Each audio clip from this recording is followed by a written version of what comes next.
യാത്ര തുടരാം താതനൊപ്പം, യാത്ര തുടരാം താതനൊപ്പം. ഇവാനിയൻ ധ്യാനയാത്ര, പാദാനുയാത്ര. ധന്യൻ ആർച്ച് ബിഷപ്പ് മാർ ഇവാനിയോസ് മെത്രാപ്പോലിത്തായുടെ 71-ാം ഓർമ്മ പെരുന്നാളിൻ്റെ പുണ്യദിനങ്ങളിലൂടെ നമ്മൾ കടന്നുപോകുന്ന ഈ അവസരത്തിൽ ആ ധന്യപിതാവിൻ്റെ പുണ്യജീവിതം പുനർവായനയ്ക്കും വിചിന്തനത്തിനും നമ്മെ പ്രചോദിപ്പിക്കുന്നുണ്ട്. പിതാവിൻ്റെ ആത്മകഥയായ ഗിരിദീപത്തിൽ ഇപ്രകാരം പറയുന്നു: ക്രൈസ്തവ സഭയുടെ സർവപ്രധാനമായ ചുമതല സുവിശേഷ പ്രചാരണമത്രേ. രക്ഷകനായ മിശിഹാ തമ്പുരാനെ ഏവർക്കും കാണിച്ചു കൊടുക്കുക എന്നുള്ളതാണ് അതിൻ്റെ മുദ്രാവാക്യം. സുവിശേഷ ദൗത്യമാണ് തൻ്റെ സഭയുടെ അസ്തിത്വത്തിൻ്റെ അടിസ്ഥാനമെന്ന തിരിച്ചറിവിൽ നിന്നാണ് പിതാവിന് ഈ ചിന്ത രൂപപ്പെട്ടു വന്നത്. സഭ എവിടെ നിന്ന് തുടങ്ങി, എന്തിനു വേണ്ടി നിലകൊള്ളുന്നു എന്ന ചോദ്യങ്ങൾക്ക് ഒരു മറുപടി മാത്രമേ ഉള്ളൂ. യേശു ക്രിസ്തുവാകുന്ന സുവിശേഷത്തിൽ നിന്ന് സഭയ്ക്ക് തുടക്കമിട്ടു. അതേ സുവിശേഷത്തിന് വേണ്ടി തന്നെ നിലകൊള്ളുന്നു.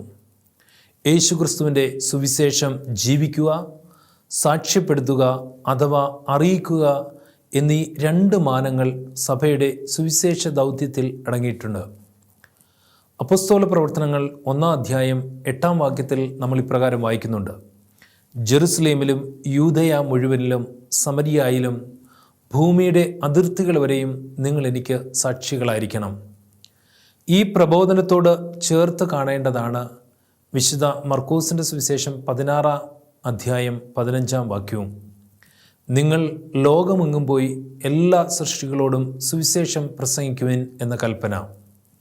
സുവിശേഷം സ്വജീവിതത്തിൽ സാക്ഷാത്കരിക്കുകയും ലോകത്തിന് മുമ്പിൽ അവതരിപ്പിക്കുകയുമാണ് സഭയുടെ ദൗത്യം. സകല ജനത്തിനും വേണ്ടിയുള്ള സന്തോഷത്തിൻ്റെ സദ്വാർത്തയായ യേശുവിനെ നൽകിക്കൊണ്ട് മനുഷ്യ സമൂഹത്തെയും ലോകത്തെയും ദൈവരാജ്യത്തിൻ്റെ പൂർണ്ണതയിലേക്ക് നയിക്കുകയാണ് സഭ ചെയ്യേണ്ട ശുശ്രൂഷ. സഭയുടെ ഈ ശുശ്രൂഷ ധർമ്മമാണ് പ്രായോഗിക ദൈവശാസ്ത്രത്തിൻ്റെ ഭാഷയിൽ സുവിശേഷവൽക്കരണം അഥവാ ഇവാഞ്ചലൈസേഷൻ എന്ന് വിശേഷിപ്പിക്കുന്നത്. എല്ലാ കാലത്തും എല്ലാ ഇടങ്ങളിലും സുവിശേഷത്തിന് അനുകൂലവും പ്രതികൂലവുമായ സാഹചര്യങ്ങളുണ്ടായിരുന്നു. 20-ാം നൂറ്റാണ്ടിൻ്റെ അവസാനത്തിൽ ഭൗതികതയുടെ അതിപ്രസരവും സെക്കുലർ മനോഭാവവും ക്രൈസ്തവ വിശ്വാസത്തിൻ്റെ പിള്ളത്തൊട്ടിലുകളായിരുന്ന രാജ്യങ്ങളിൽ നിന്നും വിശ്വാസത്തെ പുറന്തള്ളിയപ്പോൾ സുവിശേഷവൽക്കരണം അനിവാര്യമായി തീർന്നു. വിശുദ്ധ ജോൺ പോൾ രണ്ടാമൻ മാർപ്പാപ്പ 1990 പുറപ്പെടുവിച്ച റിഡംഡോറിസ് മിസ്സിയോ എന്ന ചാക്രിക ലേഖനമാണ് നവ സുവിശേഷവൽക്കരണമെന്ന അഥവാ ന്യൂ ഇവാഞ്ചലൈസേഷൻ എന്ന ആശയ രൂപീകരണത്തിൻ്റെ അടിസ്ഥാനമായി നിലകൊള്ളുന്നത്. മാർപ്പാപ്പ സുവിശേഷവൽക്കരണത്തിന് 3 ലക്ഷ്യസ്ഥാനങ്ങൾ വ്യക്തമാക്കുന്നു. ഒന്നാമതായി, യേശുവിനെ പറ്റി ഇനിയും അറിയാത്ത ജനസമൂഹങ്ങൾ. 2, ക്രിസ്തീയ വിശ്വാസത്തിൽ ആഴമായി ഉറച്ചു നിൽക്കുകയും ജീവിക്കുകയും ചെയ്യുന്ന വിഭാഗം. 3ാമതായി, പരമ്പരാഗതമായി വിശ്വാസം സ്വീകരിക്കുകയും അതിൽ വളരുകയും എന്നാൽ ആധുനിക കാലഘട്ടത്തിൽ വിശ്വാസ ജീവിതത്തോടുള്ള താല്പര്യം നഷ്ടമാകുകയും ചെയ്ത വിഭാഗം. 2ാം വത്തിക്കാൻ കൗൺസിലിലൂടെ രൂപം കൊണ്ട സഭാ നവീകരണ പ്രക്രിയയുടെ പശ്ചാത്തലത്തിൽ വേണം നവസുവിശേഷവൽക്കരണമെന്ന ആശയം മനസ്സിലാക്കേണ്ടത്. നവസുവിശേഷവൽക്കരണം പ്രധാനമായും ലക്ഷ്യം വെക്കുന്നത് നഷ്ടപ്പെട്ട ക്രിസ്തീയ ചൈതന്യം വീണ്ടെടുക്കുകയാണ്. അതുകൊണ്ട് നവസുവിശേഷവൽക്കരണത്തെ പുനർസുവിശേഷവൽക്കരണം എന്ന് വേണമെങ്കിലും വിശേഷിപ്പിക്കാം. മലങ്കരയുടെ ആധ്യാത്മികത അന്യം നിന്ന് പോയേക്കാം എന്നൊരു ചിന്ത പിതാവിനുണ്ടായിരുന്നു. അതിൻ്റെ കാരണം ഗിരിദീപത്തിൽ ഇപ്രകാരം കാണുന്നു: മലങ്കര സുറിയാനി സമുദായത്തിലെ ദ്വന്ദ്വയുദ്ധങ്ങൾ, തമ്മിലുണ്ടായിരുന്ന തൊഴുത്തിൽ കുത്ത്, അനർഹമായ വ്യാമോഹം എല്ലാം കൊണ്ടും കലുഷിതമായ ഒരു അന്തരീക്ഷം. ആത്മീയതയില്ലാത്ത ഒരു സമുദായമായി തൻ്റെ സഭ മാറിക്കഴിഞ്ഞിരിക്കുന്നു.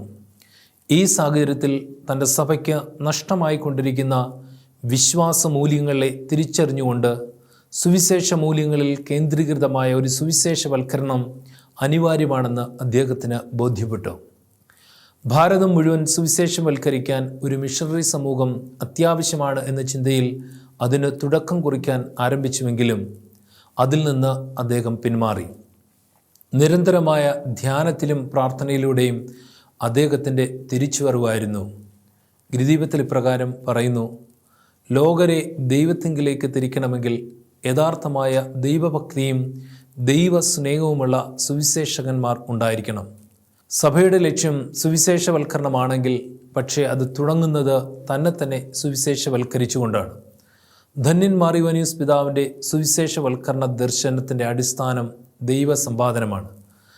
തന്നെ നവീകരിച്ച് വിശുദ്ധ ജീവിതത്തിലൂടെ ദൈവത്തെ സമ്പാദിക്കുന്നവരാണ് യഥാർത്ഥ സുവിശേഷകന്മാർ എന്ന് പിതാവ് ഓർമ്മപ്പെടുത്തുന്നു.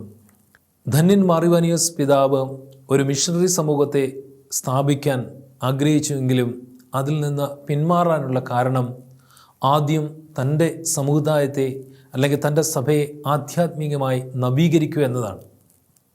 ആത്മീയതയിൽ താണുപോയിക്കൊണ്ടിരിക്കുന്ന തൻ്റെ സമുദായത്തിന് വീണ്ടും ഒരു സുവിശേഷവൽക്കരണം അത്യാവശ്യമുണ്ടെന്ന് പിതാവ് തിരിച്ചറിഞ്ഞു. പിതാവ് തന്നെയുള്ള വിശുദ്ധീകരണമാണ് സഭയുടെ വിശുദ്ധീകരണമെന്ന് പിതാവിന് തിരിച്ചറിവുണ്ടായി. അങ്ങനെ മിഷണറി സമൂഹത്തിൽ നിന്ന് ഒരു സന്യാസ സമൂഹത്തെ രൂപീകരിക്കാൻ പിതാവ് തീരുമാനിച്ചു. പ്രാർത്ഥനയുടെയും പരിത്യാഗത്തിൻ്റെയും ആത്മീയ ചിന്തകളുടെയുമായ ഒരു സന്യാസ ശിക്ഷണം സറാംപൂരിൽ വെച്ച് തന്നെ തുടക്കം കുറിച്ചു. അതിൻ്റെ ലക്ഷ്യം പതുക്കെ സുവിശേഷവൽക്കരണം നടക്കേണ്ടത് തൻ്റെ സഭയിൽ ആണെന്നും അതിനുവേണ്ടി യുവാക്കളെ ഒരുക്കുക എന്നുമാണ്.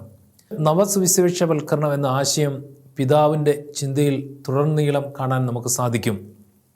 പിന്നീട് തൻ്റെ ബദനി ആശ്രമ സ്ഥാപനത്തിലൂടെ മലങ്കരയുടെ നവസുവിശേഷവൽക്കരണത്തിന് തുടക്കം കുറിച്ചു. ബദനി ആശ്രമ സ്ഥാപനത്തിന് ശേഷം പെരുന്നാട് മുണ്ടൻമലയിൽ വെച്ച് അനേകം പേര് സഭയിലെ നവീകരണ പരിശ്രമങ്ങൾക്ക് തുടക്കം കുറിക്കുവാൻ പിതാവിനോടൊത്ത് ചേർന്നു. പിതാവ് എടുത്ത ഈ നവ സുവിശേഷവൽക്കരണം തൻ്റെ സമുദായത്തെ ആദ്യം സുവിശേഷവൽക്കരിക്കണമെന്നും വിശുദ്ധീകരിക്കണമെന്ന ഒരു തീരുമാനമാണ് പിന്നീട് സുവിശേഷവൽക്കരണത്തിലേക്ക് നയിച്ചത്. പുനരൈക്യത്തിനു ശേഷവും സുവിശേഷവൽക്കരണത്തിലേക്ക് പിതാവ് പോകാനുള്ള പ്രചോദനമെന്ന് പറയുന്നത് മലങ്കര സഭയിലേക്ക് വേണ്ട നവസുവിശേഷവൽക്കരണം എന്ന ചിന്ത ഒന്നുകൊണ്ട് മാത്രമാണ്. പ്രിയപ്പെട്ടവരെ, ധന്യൻ മാർ ഇവാനിയോസ് പിതാവ് ലക്ഷ്യം കണ്ട മലങ്കര സഭയുടെ ആധ്യാത്മിക നവീകരണം അതാ നവസുവിശേഷവൽക്കരണത്തിന് ഇന്നും പ്രസക്തിയുണ്ട്. ഒരുപക്ഷെ പല കാരണങ്ങൾ കൊണ്ട് ഈ ആധ്യാത്മികത താണുപോയേക്കാം. മലങ്കര കത്തോലിക്ക സഭയുടെ പുനരൈക്യത്തിൻ്റെ ശതാബ്ദി ആഘോഷിക്കാൻ പോകുന്ന അവസരത്തിലേക്ക് കടന്നിരിക്കുന്ന ഈ വേളയിൽ വീണ്ടും മലങ്കര സഭയ്ക്ക് ഒരു ആധ്യാത്മിക നവീകരണത്തിലേക്ക് കടന്നു വരുവാൻ ധന്യൻ മാർ ഇവാനിയോസ് പിതാവ് ആഗ്രഹിക്കുന്നു. വീണ്ടും ഒരു പുനർസുവിശേഷവൽക്കരണത്തിൻ്റെ നാളുകൾ മലങ്കര കത്തോലിക്ക സഭയ്ക്ക് ആവശ്യമുണ്ട്. വീണ്ടും ആധ്യാത്മികമായി നവീകരിക്കപ്പെടുകയും വിശുദ്ധീകരിക്കപ്പെടുകയും ചെയ്യുന്ന ധന്യൻ മാർ ഇവാനിയോസ് പിതാവിൻ്റെ ദർശനവും സ്വപ്നവും മലങ്കര കത്തോലിക്ക സഭയിൽ പുതിയ ഒരു നവസുവിശേഷവൽക്കരണത്തിന് രൂപം കൊള്ളട്ടെ, ആധ്യാത്മികമായി വളരട്ടെ. അതിന് ധന്യൻ മാർ ഇവാനിയോസ് പിതാവിൻ്റെ മധ്യസ്ഥം തേടുകയും പ്രാർത്ഥിക്കുകയും ചെയ്യാം. ദൈവം നമ്മളെല്ലാവരെയും അനുഗ്രഹിക്കട്ടെ.